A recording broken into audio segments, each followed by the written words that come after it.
Hi guys, actually today I am going to teach you those conditions for which two vectors becomes parallel, anti-parallel, collinear or perpendicular. But to understand these things, first of all we have to discuss a little more about parallel vectors, anti-parallel vectors, collinear and perpendicular. I think I have already taught you in previous lecture, but here we'll discuss something. That is सबसे पहले हम लोग क्या करते हैं कि ये जो आपका पैरेलल वेक्टर्स है, इन जितने भी वेक्टर्स की हम लोग कंडीशन जो पढ़ने जा रहे हैं, इन कंडीशंस के बारे में थोड़ा थोड़ा पैरेलल वेक्टर्स के बारे में हम लोग डिस्कस करेंगे and then anti parallels and then उसके बाद collinear parallels vector, anti parallel vectors and third one is that is collinear vectors and that is fourth one is perpendicular vectors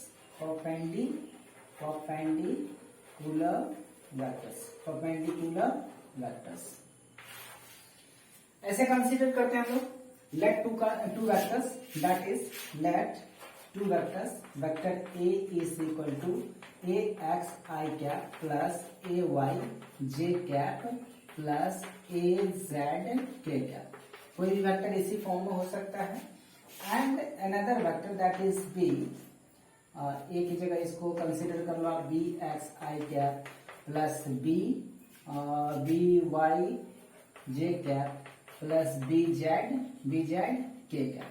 इसे X I cap Y I cap X one I cap X two J cap X three इस तरह से आप consider कर सकते हो इसको. जैसे कि अगर वेक्टर ए को आप ऐसे कंसीडर कर सकते हैं एक्स वन आई कैप, इसको बताइए इसको एक्स टू या वाई वन बोल सकते हैं, इसको जेड वन बोल सकते हैं, इसको इसको एक्स टू बोल सकते हैं, इसको वाई टू बोल सकते हैं, इसको जेड टू बोल सकते हैं. इसी चीज को इसी फॉर्मेट को आपको मन है जैसे मन वैसे लिख सकते हैं. जैसे x one I cap plus Y one J cap plus Z one के कैप ऐसे भी लिख सकते हैं. इसे भी आप ऐसे लिख सकते हैं X two I cap plus Y two J cap plus Z two K cap.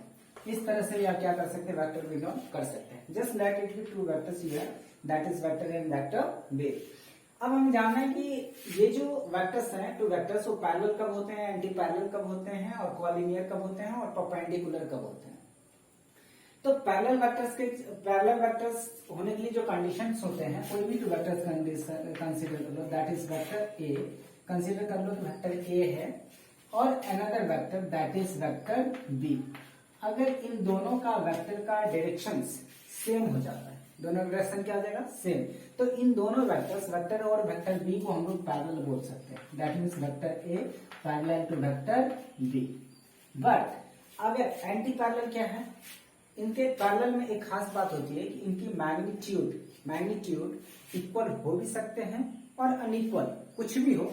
बस मस्ट इम्पोर्टेंट या कह सकते हैं मेन इंपॉर्टेंट फैक्ट जो है जो आपको याद रखना है वो है कि दोनों का डायरेक्शन क्या होना चाहिए, सेम होना चाहिए. दोनों का मैग्नीट्यूड इक्वल और अनइक्वल हो सकते हैं बट डायरेक्शन ऑलवेज क्या होना चाहिए सेम. तब इन दोनों वेक्टर को आप क्या बोलोगे पैरेलल वेक्टर्स. सिमिलरली अगर हम बात करें एंटी पैरेलल की, तो एंटी पैरेलल के लिए कंडीशन क्या होता है कि कोई भी टू वेक्टर्स ले लो दैट इज वेक्टर ए और अनदर वेक्टर आप ले लो कुछ भी दैट इज वेक्टर बी. इन दोनों वेक्टर का भी सेम कंडीशन, इन दोनों को आप एंटी पैरेलल बोल सकते हैं जब इन दोनों की पहली कंडीशन तो दोनों के मैग्नीट्यूड इक्वल और अनइक्वल दोनों हो सकते हैं, इक्वल भी हो सकते हैं और अनइक्वल भी हो सकते हैं, but direction always acts in the opposite direction of the given vector. For example अगर ए और बी कंसीडर कर ले, अगर ए की जो डायरेक्शन है वो बी के अपोजिट में होना चाहिए या फिर बी की जो डायरेक्शन है वो ए के अपोजिट में होना चाहिए. मतलब इन दोनों का जो डायरेक्शन है वो दूसरे को क्या होना चाहिए अपोजिट में. यानी कि टू वेक्टर्स जिनके मैग्नीट्यूड इक्वल और अनइक्वल हो सकते हैं बट डायरेक्शन दोनों का अगर अपोजिट हो आई मीन 180 डिग्री पे, उस केस में उन दोनों का अपोजिट हुआ तो उन दोनों वेक्टर्स को हम क्या बोलेंगे एंटी पैरेलल वेक्टर्स. तो कहने का मतलब है कि अगर टू वेक्टर्स अगर एंटी पैरेलल होने हैं तो उन दोनों वेक्टर की डायरेक्शन अपोजिट होना पड़ेगा और अगर दोनों वेक्टर का डायरेक्शन सेम है तो दोनों को क्या होना पड़ेगा बताइए दोनों वेक्टर का डायरेक्शन सेम है मतलब क्या, पैरेलल, और अगर दोनों का डायरेक्शन अपोजिट है तो उसके लिए एंटी पैरेलल। और आप अगर मान लो इन दोनों वेक्टर का मैग्नीट्यूड सेम है, इन दोनों वेक्टर का मैग्नीट्यूड सेम है, उस केस में जो हम लोग पैरेलल वेक्टर्स को लिखते हैं वो क्या लिखते हैं बताइए, vector A is equal to vector B. इसका क्या सेंस है, इसका सेंस है कि इसका मैग्नीट्यूड भी इक्वल है और डायरेक्शन भी सेम है। और डायरेक्शन के लिए हम लोग आप याद करें कि इसके पॉजिटिव साइन का इस्तेमाल करते हैं। बट इन दोनों का अगर मैग्नीट्यूड सेम हो जाए और डायरेक्शन अगर केवल हमें डिनोट करना हो तो डायरेक्शन के लिए कैसे डिनोट करते हैं, vector A is equal to minus of negative of vector B. यानी कि दोनों, इसका क्या मतलब है कि दोनों वेक्टर का मैग्नीट्यूड इक्वल है, बट ये जो नेगेटिव साइन है it shows that their directions are opposite to each other. ये नेगेटिव साइन क्या शो कर रहा है कि दोनों का जो डायरेक्शंस है वो डायरेक्शंस क्या है, एक दूसरे के ऑपोजिट है। तो अगर माइनस साइन क्या बता रहा है, दोनों के डायरेक्शन अपोजिट है, जबकि यहाँ पॉजिटिव साइन क्या बता रहा है, दोनों का डायरेक्शन सेम है। और इक्वलिटी का साइन मैंने इसलिए दे दिया कि ऐसा जस्ट कंसीडर इट कि दोनों का मैग्नीट्यूड भी क्या है, इक्वल है। तो नेगेटिव साइन हम किस लिए यूज करते हैं, डायरेक्शन को शो करने के लिए। और नेगेटिव साइन क्या डायरेक्शन बताता है कि दोनों का डायरेक्शन क्या है, एक दूसरे के अपोजिट है। अब आइए कोलिनियर क्या होता है, कोलिनियर वेक्टर का मतलब होता है कोई भी वेक्टर्स, टू और more vectors if lie in the same line. अगर कोई भी टू और मोर वेक्टर सेम लाइन में लाई करता है, मान लो कि एक वेक्टर ले लिया, एक लाइन सबसे पहले ड्रॉ करो इमेज में ऐसे, ये मान लो कि एक लाइन है, इस लाइन में एक मान लो कि एक वेक्टर रहा ये ए और एक दूसरी वेक्टर हम लोग ले लेते हैं ये बी। अब इन दोनों वेक्टर को गौर से देखिए, एक और वेक्टर ले लो आप, दैट इज वेक्टर सी। इन तीनों वेक्टर को आप गौर से देखें, तीनों वेक्टर क्या है, एक ही लाइन में, दैट्स वाई तीनों वेक्टर क्या आ जाएगा, कोलिनियर। बट तीनों वेक्टर में एक खास बात आप देखने को मिलेगा कि वेक्टर ए और वेक्टर सी इन दोनों का डायरेक्शन सेम है, वेक्टर ए और वेक्टर सी की डायरेक्शन सेम है, बट वेक्टर बी की डायरेक्शन क्या है, ऑपोजिट है। मतलब इन दोनों के डायरेक्शन को अगर पॉजिटिव कंसीडर करें तो ये कितना हो जाएगा, नेगेटिव। मतलब ये एक्स के पॉजिटिव डायरेक्शन में वेक्टर एक्ट कर रहे हैं तो ये जो है एक्स के ऑपोजिट डायरेक्शन में, पॉजिटिव डायरेक्शन एक्स की जो पॉजिटिव डायरेक्शन होता है उनके ऑपोजिट में एक्ट कर रहे हैं, इसलिए मैंने इसको नेगेटिव साइन दिया। अब सवाल है कि इन दोनों का डायरेक्शन सेम है और इसका डायरेक्शन अपोजिट है, फिर सबको कोलिनियरिटी क्यों बोलेंगे। तो याद रखें कि कोलिनियरिटी का जो डेफिनेशन मैंने अभी बताया कि टू और मोर वेक्टर्स जो है सेम लाइन में लाई करना चाहिए, ना कि वो सेम डायरेक्शन में होना चाहिए या अपोजिट डायरेक्शन में होना चाहिए, ऐसा कोई कंडीशन नहीं था, बस सेम लाइन में होना चाहिए कि जितने भी वेक्टर देख रहे हैं वो सब के सब सेम लाइन में है। अब सोचने वाली बात है कि ये अपोजिट डायरेक्शन में एक्ट कर रहे हैं और ये उनके ये सेम डायरेक्शन में और ये इन दोनों के अपोजिट डायरेक्शन में। तो डायरेक्शन मैटर नहीं करता है कोलिनियरिटी के लिए, कोलिनियरिटी के लिए मैटर करता है कि सेम लाइन में होना चाहिए। और टू और मोर वेक्टर्स एक ही लाइन में तब होगा जब उन दोनों के बीच का जो एंगल है ऑलवेज या तो 180 डिग्री बनने चाहिए या फिर दोनों के बीच का एंगल 0 डिग्री बनने चाहिए। और यहाँ पर जब दो वेक्टर्स पैरेलल होते हैं, दोनों का डायरेक्शन सेम होता है, इन दैट केस जो एंगल फॉर्म होता है दोनों के बीच में 0 डिग्री। और जब एंटी पैरेलल वेक्टर्स होता है, जब वो दोनों एक दूसरे के अपोजिट डायरेक्शन में एक्ट करते हैं, इन दैट केस जो एंगल फॉर्म होता है वो होता है 180 degree. At that means we can say that कि आपका जो पैरेलल वेक्टर्स है उसे भी आप कोलिनियर वेक्टर्स बोल सकते हैं, क्योंकि they always lie the same line, ठीक है, क्योंकि सेम डायरेक्शन में है तो उसको पैरेलल शिफ्ट करके आप सेम लाइन में ला सकते हैं। तो पैरेलल वेक्टर्स भी क्या होता है, कोलिनियर होता है। और अगर अपोजिट डायरेक्शन की बात करें तो अपोजिट डायरेक्शन भी तभी होगा जब दोनों के दोनों एक ही लाइन में हो बट अपोजिट डायरेक्शन में एक्ट कर रहे हो, तो उस केस में दोनों के बीच का एंगल कितना होता है, 180 डिग्री। तो उस केस में कोलिनियरिटी का क्या मतलब है कि कोलिनियर मतलब कि टू और मोर वेक्टर्स जब एक ही लाइन में है तो ये दोनों जो वेक्टर देख रहे हैं पैरेलल और एंटी पैरेलल, ये भी क्या होता है, एक ही लाइन में होता है। तो अगर इन दोनों के कंडीशन को अगर हम फाइंड आउट कर ले कि पैरेलल कब होगा और एंटी पैरेलल कब होगा, तो ऑलरेडी आप क्या करेंगे, दोनों वेक्टर को अगर इन दोनों का निकाल लेते हैं, इन दोनों से कोई भी कंडीशन फॉलो हुआ इसका मतलब वो लीनियर वेक्टर है, क्योंकि इन दोनों को इंक्लूड करके लीनियर क्या कोलिनियर वेक्टर बन रहा है। तो इसलिए इन दोनों में से कोई भी कंडीशन आप सीख लेते हैं और ये कोई भी कंडीशन को फॉलो कर रहा है इन दोनों में से, अगर एंटी पैरेलल की कंडीशन को फॉलो किया तब पर भी ये कोलिनियर होगा, या फिर पैरेलल वेक्टर के कंडीशन को फॉलो किया तब पर भी एंटी पैरेलल होगा। दैट्स व्हाई मतलब कि सबसे पहले पैरेलल और एंटी पैरेलल सीख गए तो कोलिनियर सीख गए। और पैरेलल वेक्टर को सीखने के लिए क्या चीज चाहिए कि दोनों वेक्टर का डायरेक्शन सेम होना चाहिए। डायरेक्शन सेम होने का मतलब है कि जो वेक्टर ए और वेक्टर बी है इन दोनों का एक्चुअली यूनिट वेक्टर सेम होना चाहिए, क्योंकि आप किसी भी वेक्टर को डायरेक्शन रिप्रेजेंट करने से किसी वेक्टर का जो डायरेक्शन रिप्रेजेंट करते हैं उसके लिए आप किसका इस्तेमाल करते हैं, यूनिट वेक्टर का।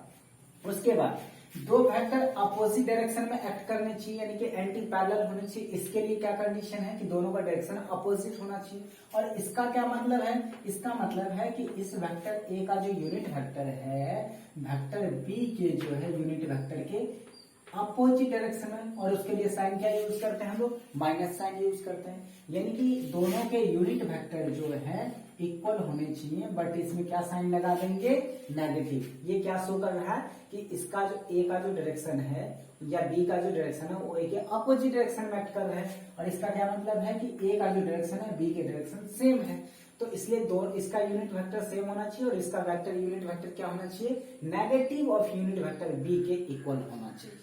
ठीक, अगर ये दोनों कंडीशन को फॉलो करता है, इस कंडीशन को फॉलो किया मतलब वो पैरेलल है, और इस कंडीशन को अगर फॉलो करता है मतलब वो एंटी पैरेलल है। उसके बाद अब रही बात परपेंडिकुलर के लिए, तो परपेंडिकुलर समझ रहे हैं, अगर टू वेक्टर, कोई vector A another vector B, इन दोनों वेक्टर के बीच का एंगल अगर 90 डिग्री हो जाए, वेक्टर ए, ये है आपका वेक्टर ए और ये है वेक्टर बी, और दोनों वेक्टर के बीच का एंगल अगर 90 डिग्री होगा, इसका मतलब है कि वेक्टर ए और वेक्टर बी कैसे हैं, परपेंडिकुलर वेक्टर्स हैं।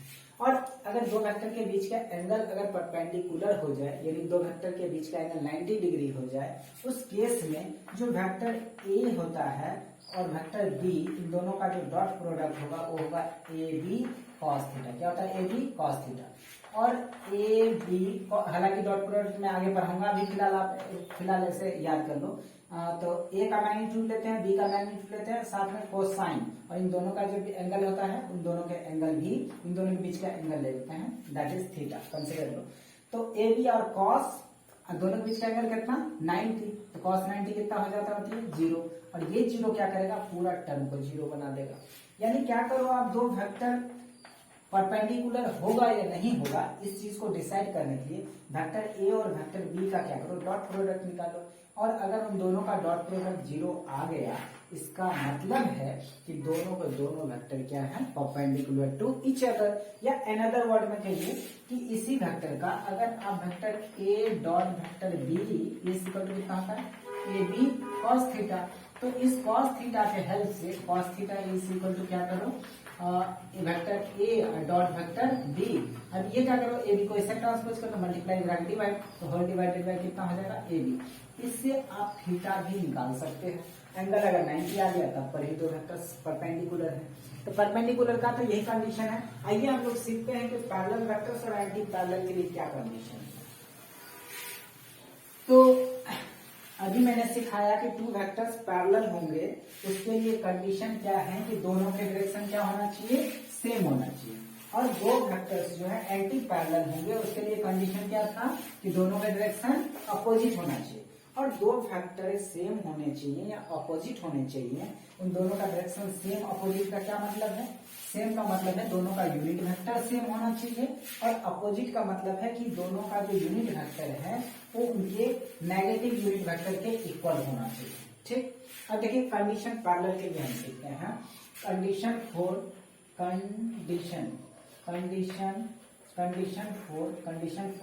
पैरेलल वेक्टर्स, ठीक। हम लोग जो कंडीशन अभी सीखने वाले हैं वो किसके लिए सीखने वाले हैं, पैरेलल वेक्टर्स के लिए। तो पैरेलल वेक्टर्स के लिए क्या कंडीशन मैंने बताया कि let two vectors that is vector A is equal to, क्या कंसीडर किया था मैंने, A X I cap plus A Y J cap plus A Z K cap, vector A consider कर लो। And that is vector B is क्या चीज था बताइए, B X I cap plus B Y J cap plus B Z K cap. इस तरह दो vector हमने कंसीडर करा। अब ये दोनों वेक्टर पैरेलल हैं या नहीं है ये चीज पता करने के लिए हम लोग क्या करते हैं, इसके लिए सबसे पहले तो आपको पता होना चाहिए कि अगर ये दोनों वेक्टर पैरेलल हैं, यानी कि एक vector A and B must be parallel, then या ऐसे कह सकते हैं if vector A and B are parallel then their unit vector must be equal. बात समझ रहे हैं? यानी कि if vector A and B both are parallel then their unit vectors must be equal. I mean unit vector of A equal होने चाहिए किसके, unit vector of B के। और इस कंडीशन को फॉलो करते हैं तब जाकर के वेक्टर ए और वेक्टर बी क्या हो जाएगा, पैरेलल। क्यों? पैरेलल का क्या मतलब था, दोनों डायरेक्शन सेम होना चाहिए। और यूनिट वेक्टर क्या बताता है किसी वेक्टर का, डायरेक्शन, यानी कि ए कैप जो है ए का डायरेक्शन है और बी कैप क्या है, वेक्टर बी का डायरेक्शन, और इन दोनों का डायरेक्शन इक्वल हो जाए, मतलब सेम हो जाए, तो दोनों वेक्टर क्या हो जाएंगे, पैरेलल। तो क्या कंडीशन लिखेंगे, if two vectors are said to be parallel, या कह सकते हैं if two vectors are parallel there is only one condition that must be followed, which is their unit vectors must be equal।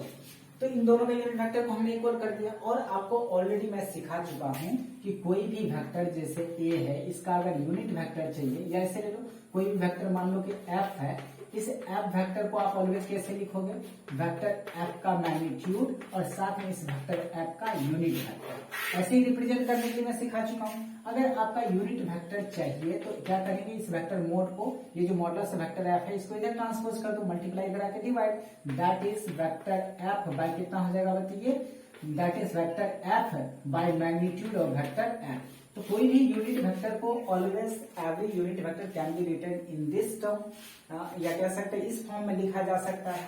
तो इस vector ए को अगर unit vector को अगर उस फॉर्म में लिखना चाहिए तो इसे क्या लिख सकते हैं, vector A by magnitude of vector A, magnitude of vector A is equal to, अगर वेक्टर बी की यूनिट वेक्टर को अगर उस फॉर्म में लिखेंगे तो कैसे लिखेंगे, vector B by magnitude of vector B, इस तरह से लिख सकते हैं।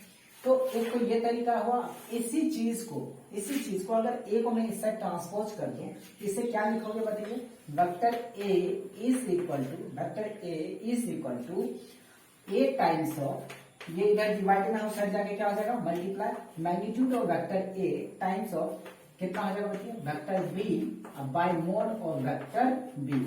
अब मैग्नीट्यूड का क्या मतलब होता है, अब जान लें कि नंबर होता है, किसी वेक्टर का जो मैग्नीट्यूड क्या होता है उसका नंबर होता है।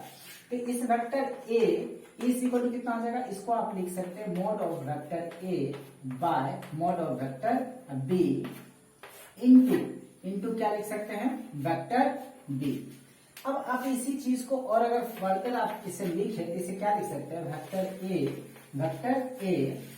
ए इज इक्वल टू, ये जो मैग्नीट्यूड ऑफ वेक्टर ए है और मैग्नीट्यूड ऑफ वेक्टर बी, इन दोनों का जो रेशियो आप खुद से सोचिए, कोई भी वेक्टर होता है, मान लो कि अगर हम फोर्स की बात करें, जैसे ये फोर्स है, तो इस वेक्टर फोर्स को अगर आप लिखे कितना लिखिएगा, 10 न्यूटन इज, जिसमें से ये जो 10 न्यूटन है इसको हम लोग क्या कहते हैं, मैग्नीट्यूड, दैट मींस नंबर।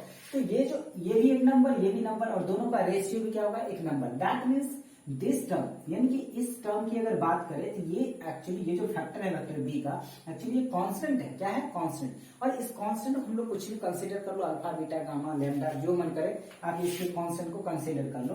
तो दैट इज हम लोग क्या करते हैं, लैम्डा कंसीडर करते हैं, इस कांस्टेंट को क्या कंसीडर कर लेते हैं, लैम्डा। तो lambda into lambda times of क्या हो जाएगा, वेक्टर बी, यानी कि कोई भी vector lambda times of vector B हो जाता है तो आप बोल सकते हैं वेक्टर ए और वेक्टर बी दोनों के दोनों क्या चीज हैं, दोनों वेक्टर क्या चीज हो जाएंगे, पैरेलल, दोनों के दोनों वेक्टर क्या हो जाएंगे, पैरेलल। वेयर ये कंडीशन आपको याद रखिए और लिखिए भी, where lambda is equal to positive constant, lambda is equal to positive constant, lambda कैसा कांस्टेंट है, पॉजिटिव, क्योंकि अगर नेगेटिव हुआ तो एंटी पैरेलल हो जाएगा, क्योंकि नेगेटिव मतलब डायरेक्शन अपोजिट शो करेगा, इसलिए लैम्डा जो है आपका याद रखेंगे कि पॉजिटिव कांस्टेंट है। पूछेगा लैम्डा इज इक्वल टू है क्या, तो लैम्डा इज इक्वल टू आप बोल सकते हैं magnitude of vector A whole divided by magnitude of vector B, इन दोनों का रेशियो है। और ये क्या निकल के आना चाहिए, ये ऑलवेज पॉजिटिव आना चाहिए, तब जाकर के हम बोलेंगे वेक्टर ए जो है वेक्टर बी के पैरेलल है, unless they are not parallel to each other. मतलब कि अगर कोई भी vector lambda times of vector B के है, यानी कि अगर किसी कांस्टेंट के टाइम्स उतना है तो उसको हम लोग उसका क्या बोलेंगे, उसको पैरेलल बोलेंगे, अनलेस पैरेलल नहीं बोलेंगे। तो इस रिजल्ट से तो क्या बोलिएगा, two vectors A and B are parallel if vector A is equal to lambda times of vector B. इससे रिलेटेड आइए क्वेश्चन बनाते हैं शायद, और जाके आपका क्लियर हो जाएगा। तो मान लो ये तो अभी आप कंडीशन देख लिए, एक कंडीशन तो यही है कि दो वेक्टर को पता करें आप वो दोनों वेक्टर पैरेलल हैं या पैरेलल नहीं है।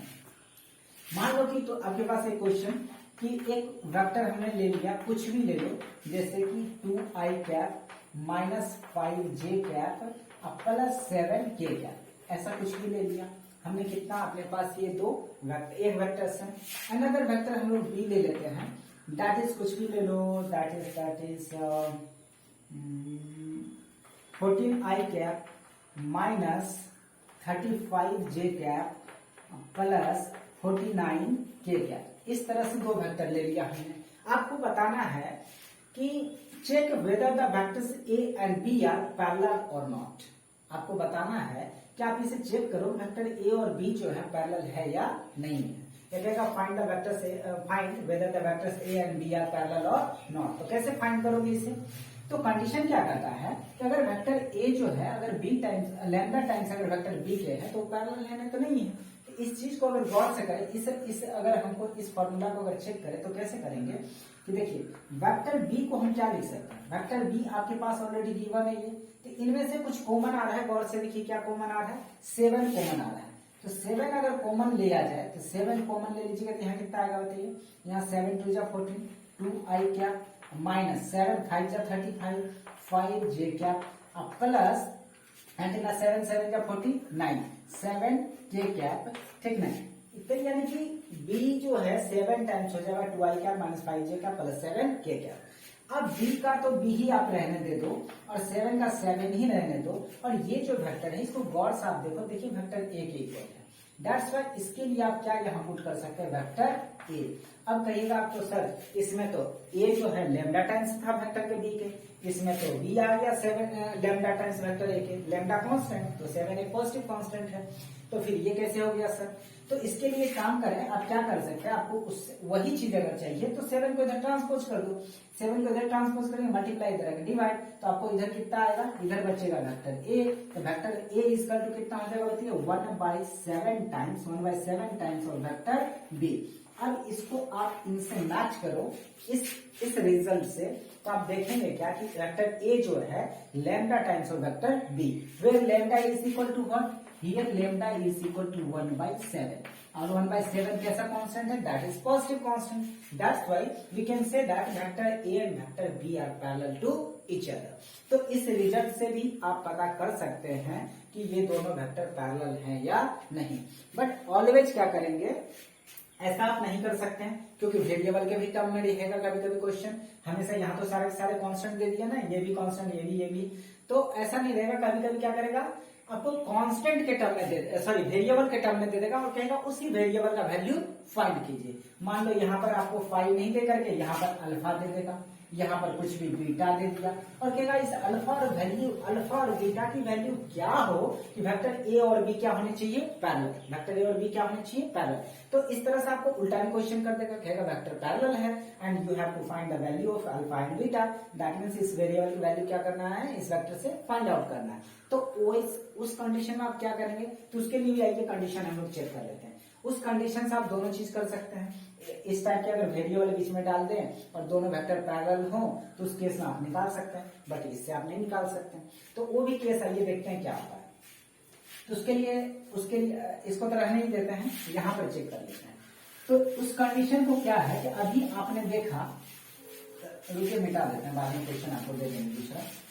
तो इसके लिए क्या करते हैं, कंडीशन क्या है, सबसे पहले तो आपके पास ये रिजल्ट याद रखना है, कोई भी दो वेक्टर अगर पैरेलल हैं तो उन दोनों वेक्टर का जो है, उन दोनों वेक्टर का यानी कि वेक्टर a जो है लैम्डा टाइम्स होना चाहिए किसके, वेक्टर b के इक्वल।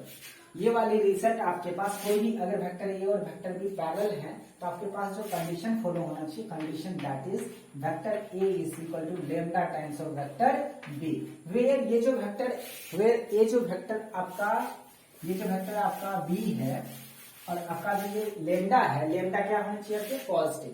अब ये इससे अगर हम लोग रिजल्ट दूसरा बनाए तो कैसे बनाएंगे, तो वेक्टर ए की जो वैल्यू है वो पुट कर लो आप। वेक्टर ए की वैल्यू कितनी दे रखी है बताइए, वेक्टर ए की वैल्यू है A X I cap plus A Y J cap plus vector क्या नाम है, ये कितना दे रखा है ए जेड के का।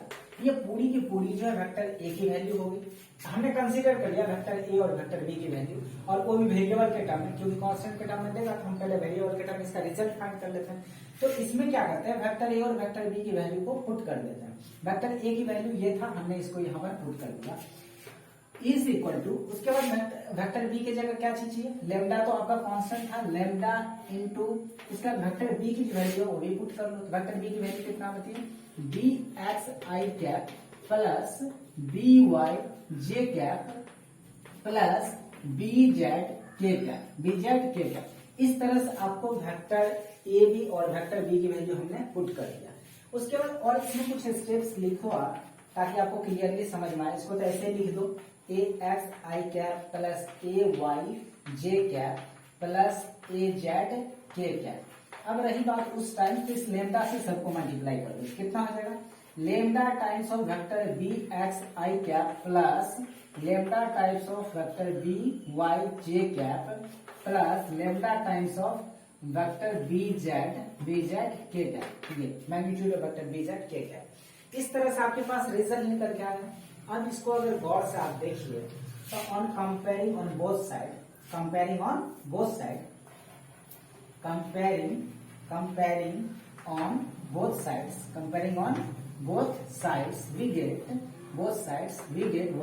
we get what एक्चुअली जब आप इन दोनों साइड को कंपेयर करेंगे तो कंपैरिजन क्या कहता है कि ये वाली जो इक्वलिटी का साइन है, इसका मतलब है कि ये जो होल वेक्टर है इसके इक्वल है।